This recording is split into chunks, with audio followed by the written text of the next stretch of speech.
একটা গরু মরার আগ পর্যন্তও বুঝতে পারল না মালিক কেন তাকে জবাই করল। আগের রাতে সে সারাদিন মাঠে কাজ করে ফিরে এসেছিল। ক্লান্তিতে তার শরীর ভেঙে পড়ছিল। হাঁপাতে হাঁপাতে সে পাশের কুকুরকে বলল, আজ খুব ক্লান্ত লাগছে, ইচ্ছে করছে একদিন একটু বিশ্রাম নিই। কুকুর কথাটা ভেড়াকে বলল। গরু নাকি আর কাজ করতে চায় না। ভেড়া গাধাকে বলল। গরু বলেছে মালিক তার সঙ্গে ভালো ব্যবহার করে না, সে কাজ ছেড়ে দিতে চায়।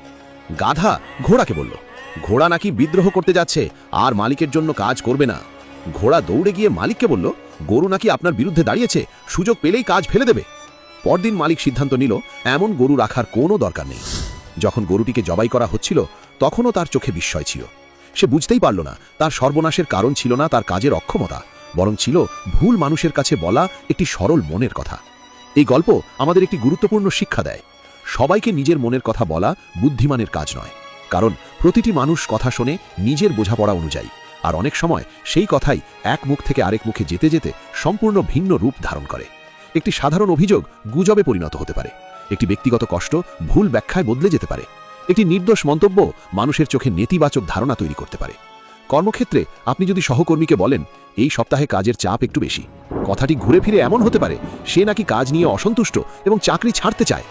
বন্ধুর কাছে যদি বলেন, এই মাসে কিছু আর্থিক চাপ আছে, কেউ কেউ সেটাকে বানিয়ে বলতে পারে সে নাকি সবার কাছে টাকা চাইছে। পরিবারে যদি বলেন, ইদানিং সময় মতো সবাইকে পাওয়া যায় না, কথাটি অতিরঞ্জিত হয়ে পৌঁছতে পারে পরিবারে বড় ধরনের সমস্যা চলছে। তাই জীবনের একটি মূল্যবান নীতি হল, সবাইকে বিশ্বাস করা যায় কিন্তু সবাইকে সব কথা বলা যায় না। নিজের ব্যক্তিগত কষ্ট, পরিকল্পনা এবং দুর্বলতা কাদের সঙ্গে ভাগ করবেন সে বিষয়ে সচেতন থাকা জরুরি। কারণ অনেক সময় শত্রু আমাদের ক্ষতি করে না, ক্ষতি হয় আমাদের অসতর্ক কথার মাধ্যমে।